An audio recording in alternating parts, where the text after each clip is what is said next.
Sud Radio, Osez entreprendre, Thomas Binet. Comme chaque dimanche, c'est votre parenthèse, votre rendez-vous économique, toujours en compagnie de Monsieur Thomas Binet. Bonjour Thomas. Bonjour Maxime. Et au programme d'Osez entreprendre pour commencer. Eh bien, comment une maison née il y a 150 ans a réussi à traverser le temps sans perdre son élégance ni son audace? Je vous raconte l'histoire de Lancel. Et on va parler innovation technologique et montagne, évidemment, avec la Lepinoncelli, fondatrice de Skiff avec 2 i, le GPS collaboratif des pistes de ski. Comment passe-t-on d'une idée sur un télésiège à une application déployée dans 200 stations et primée à l'international? Et puis un sujet qui concerne toutes les équipes dans les entreprises, les fameux non-dits. Ah oui. Ces tensions silencieuses qui minent la confiance et sabotent la performance. Je vous explique tout dans un instant. Ecoréseau Business, le magazine de référence pour entreprendre, présente Sud Radio, Osez entreprendre, la saga des entreprises. Et pour commencer, en ce dimanche, mon cher Thomas, on revient sur une maison emblématique de la maroquinerie de luxe à la française. C'est Lancel, c'est une marque parisienne qui incarne l'élégance, l'innovation et le savoir-faire artisanal. D'où vient cette success story? Tout commence à Paris en 1876. Angèle et Alphonse Lancel créent un atelier d'accessoires pour fumeurs, mais très vite, la maison anticipe les évolutions de la société, notamment la montée en puissance des femmes, et développe des porte-cigarettes, des sacs à main, puis une véritable ligne de maroquinerie. Et c'est leur fils Albert qui va ensuite structurer l'entreprise. Oui, Albert Lancel prend les commandes en 1901 et transforme la maison en une marque de luxe à part entière. Il développe 4 univers, la maroquinerie, les accessoires, le bagage et l'art du cadeau. Lancel devient encore un peu plus pionnière dans le commerce de luxe avec un flagship visionnaire aux 8 places de l'Opéra à Paris. Et Lancel, c'est aussi une très longue tradition d'innovation. Absolument Maxime, parce qu'en 1927, elle lance le premier briquet de poche automatique. En 1987, 60 ans après, le Saxo Elsa devient le best-seller. Et aujourd'hui, encore des créations de la maison jouent sur les textures, les contrastes, les détails sophistiqués. Le tout toujours produit dans les ateliers florentins de haut niveau. Et aujourd'hui, quelle est la vision de la marque? Aujourd'hui, Lancel revisite ses classiques comme le fameux rouge Lancel et le double L. Elle s'adresse autant aux femmes qu'aux hommes, propose des sacs, des bagages, des accessoires. Plus qu'une maison de luxe, c'est une destination cadeau, intemporelle et audacieuse. Une belle alliance entre héritage et modernité. Sud Radio, Osez entreprendre, l'invité. Et dans ce numéro d'Osez entreprendre, notre première invitée, mon cher Thomas, c'est la Lepinoncelli, la fondatrice de Skiff, qui est le Waze, on peut le dire ainsi, des pistes de ski. C'est une application gratuite qui permet de vous géolocaliser sur les pistes de ski et qui est devenu le premier GPS collaboratif et multistation européenne. Bonjour la Lepinoncelli. Bonjour. On vous avait reçu en janvier 2024, quasiment au démarrage de Skiff. Je rappelle donc Skiff, ça s'écrit avec 2 i pour ceux qui veulent chercher en même temps sur leur téléphone portable. Avant de regarder le chemin parcouru depuis un peu plus de 2 ans, rappelez-nous ce qu'est cette application. Alors Skiff, merci déjà à tous les deux pour l'invitation.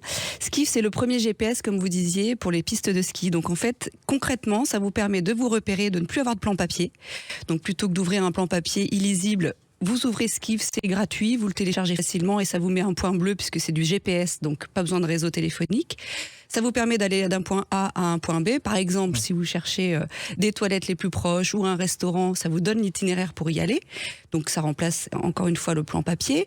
Et puis ça vous permet de repérer vos proches sur les pistes de ski, puisqu'on a créé un univers assez fun autour avec des petits avatars. Et comme on sait que on skie pas forcément tous en famille au même niveau ou dans un groupe, vous pouvez voir où se situent vos amis ou votre famille, vos proches.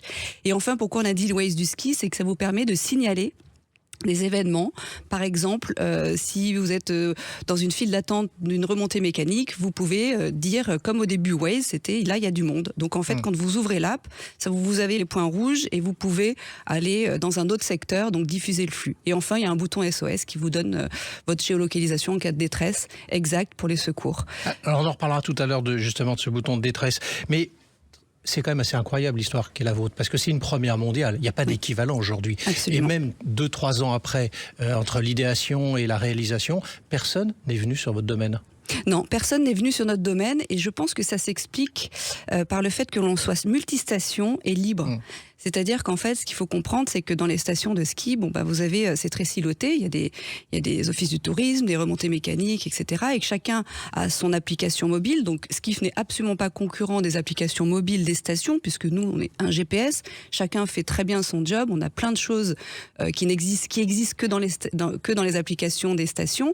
Et nous, en fait, on a cette liberté de pouvoir ouvrir.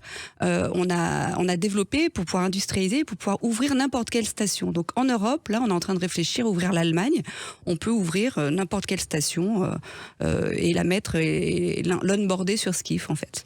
Alors, pour ceux qui nous écoutent et qui sont entrepreneurs en herbe, c'est assez intéressant votre histoire, parce qu'en fait, tout part d'une observation, parce que c'est avec votre fille, en fait, durant l'hiver 2021, alors vous êtes toutes les deux sur un télésiège, que votre fille a l'idée, quelque part, de ça indirectement. Et elle vous suggère cette idée, c'est là où vous dites, il y a quelque chose à faire. Absolument. C'est ma fille Fanélie qui a eu cette idée, qui m'a dit, écoute maman, c'est quand même le seul endroit où il y a encore des plans papier, c'est au ski. Il faudrait qu'il y ait un Waze ou un Google Maps pour le ski. Et je pense que beaucoup de vos éditeurs ont dû y penser. Quand je croise beaucoup de personnes qui me disent mais c'est dingue, j'avais eu cette idée, c'est vrai. Donc parfois les idées les plus simples sont celles qui réussissent le mieux. Et après, ce qu'il faut faire, c'est il faut s'entourer, il faut chercher, il faut comprendre pourquoi ça n'existait pas. Donc avant d'être le Skiff d'aujourd'hui, il y a eu quand même une saison où on a fait un POC, ce qu'on appelle un Proof of Concept. Où je me suis entourée des meilleurs développeurs, des meilleurs product owners, et j'ai eu de la chance, j'ai une équipe formidable autour, hyper engagée, qui ont creusé, etc. Et on s'est dit, allez, go, ça n'existe pas, ça répond à un besoin, allons-y. Et aujourd'hui, il y a 450 000 utilisateurs. Alors, c'est intéressant aussi ce que vous venez de dire il y a un instant en disant que vous avez croisé des gens qui vous ont dit « j'avais eu l'idée », mais on sait bien d'ailleurs dans le domaine de l'entrepreneuriat, et beaucoup d'entrepreneurs, encore une fois, qui nous écoutent vont le confirmer, 10% c'est l'idée, 90% c'est la réalisation. C'est-à-dire qu'il y a plein de gens qui ont l'idée, mais pour autant ils ne l'ont pas fait. Ah bien sûr, c'est ça, c'est tout. Et heureusement pour moi. D'ailleurs. Oui, pour et vous, heureusement. Ouais. Mais c'est toute la difficulté. Et c'est vrai que moi, j'ai eu cette chance d'évoluer dans un milieu numérique, puisque j'étais aussi au conseil d'administration de la French Tech de Lyon-Saint-Étienne. J'ai toujours été j'ai eu cette appétence pour le numérique depuis 15 ans, puisque ma première boîte s'appelait Adopt le Digital. Donc, c'était quand même une appétence dès le départ. Et finalement, de digitaliser ces plans papier et ça m'a tout de suite parlé. Donc après l'idée, c'est beaucoup de travail, je vous dis.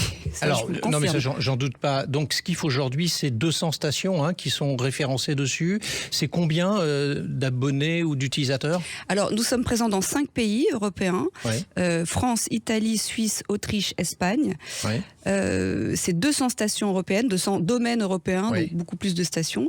Et puis aujourd'hui, on a dépassé les 450 000 utilisateurs. Donc vous téléchargez gratuitement l'application, on vous demande rien, mais vous ne serez considéré comme utilisateur à partir du moment où vous l'avez utilisé au moins une fois. Donc on ne compte pas les téléchargements, on compte vraiment les utilisations. D'accord. Et on se rend compte d'une chose aussi, c'est qu'un skieur qui découvre Skiff, il le fait télécharger à 3 personnes autour, souvent une famille ou 3 amis. Donc c'est vraiment exponentiel parce que comme il y a cette idée aussi de retrouver ses amis, de voir où ils se situent dans le domaine, c'est exponentiel.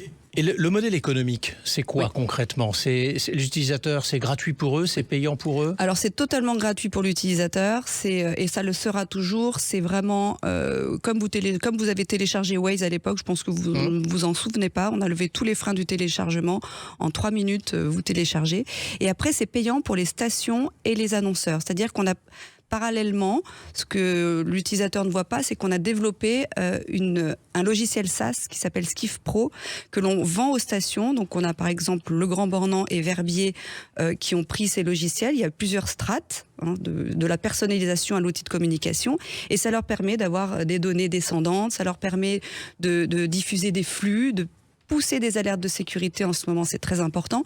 Ils poussent des alertes de sécurité à leurs utilisateurs. Justement, c'est là-dessus que je voulais venir. Est-ce que c'est pas votre bouton SOS, etc., qui est le plus produit réellement de cette application ? Est-ce que c'est pas là-dessus que vous allez faire la différence, au-delà de tout le reste ? Alors, étant donné que nous, on est quand même spécialisé dans la piste et que on pousse vraiment des communications en disant aux utilisateurs, attention, Vous restez sur les pistes et ce qui prévaut, c'est la signalétique de la station. Donc ce bouton SOS, il sert surtout aux secouristes parce que moi j'ai beaucoup d'amis pour localiser. Ouais. J'ai eu beaucoup d'amis. En fait, c'est en échangeant avec des amis secouristes qui m'ont dit on a cette problématique, les gens ne savent pas sur quelle piste ils sont. Ils savent la remontée qu'ils ont prise, mais ils ne savent pas la piste. Alors là, ils ont leur latitude, longitude, donc ils arrivent à repérer. Je ne souhaite pas que ce soit le bouton le plus utilisé sur Skiff. Bien sûr, mais c'est un atout différenciant. Mais c'est complètement un atout. Et puis, il est très visible. Et en plus, ce qui est vraiment bien, c'est qu'on a mis le 112 en appel. Et quand il n'y a pas de réseau téléphonique, Skiff fonctionne puisque c'est du GPS. Et donc, il y a beaucoup de zones blanches. Et là, vous appelez le 112 qui vous transfère aux secouristes de la station et vous donnez la latitude, longitude.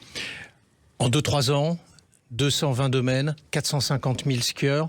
Dans 2 ans, si on vous reçoit, vous nous dites quoi, d'après vous ? Dans 2 ans, je vous dis, je suis aux États-Unis. Enfin, nous sommes aux États-Unis et peut-être au Japon. Projet. Ouais, le projet, c'est Japon, États-Unis et peut-être Chine. Eh bien, on vous recevra pour vérifier tout ça. Merci à vous. Merci. Merci beaucoup, Lalé Pinoncelli, d'être passé du côté d'Oser Entreprendre ce matin. Et je rappelle donc que vous êtes la fondatrice de Skiff, qui est la première application de géolocalisation pour skieurs, comme vous l'avez entendu. Sud Radio, Oser Entreprendre, les essentiels de l'entrepreneuriat. Alors là, mon cher Thomas, pour conclure ce numéro d'Oser Entreprendre, on va s'intéresser à un sujet qui concerne énormément de monde et dans beaucoup d'équipes au travail. C'est les fameuses tensions, vous savez, c'est les fameux non-dits, les fameuses frustrations qu'on garde pour soi. Pourquoi les non-dits sont-ils donc si dangereux, monsieur Thomas Binet ? Eh bien, Maxime, parce que les non-dits ne disparaissent jamais, ils s'accumulent. Au début, c'est une petite gêne, puis ça devient une interprétation. Et très vite, ça va se transformer en ressentiment. Le problème, c'est que l'équipe continue d'avancer, mais avec un sac à dos invisible rempli de malentendus. Et un jour, ça explose. Pas forcément sur le vrai sujet, d'ailleurs. Souvent, c'est un détail qui met le feu aux poudres. En réalité, les non-dits coûtent cher, en énergie, en confiance et en performance collective aussi. Mais alors, comment un manager peut justement essayer d'ouvrir le dialogue sans créer davantage de tension ? La clé, c'est de créer quand même un espace sécurisé. On ne force jamais quelqu'un à parler. En revanche, on peut poser un cadre clair. Ici, on peut exprimer un désaccord sans être jugé, peut-on dire. Ça passe par des rituels simples, des points d'équipe où l'on sollicite le débat entre collaborateurs et avec la hiérarchie. Et surtout, il faut accepter d'entreprendre des choses inconfortables. Le manager doit montrer l'exemple, reconnaître ses propres erreurs, remercier celui qui ose parler. C'est comme ça qu'on transforme un moment potentiellement conflictuel en opportunité de progression. Mais si, dans la situation, malgré tout, personne n'ose s'exprimer, comment on fait ? Eh bien, il faut recommencer, mais là, en face à face, Maxime. Les non-dits sont souvent liés à la peur du conflit, peur des représailles, peur d'être mal perçu par l'équipe.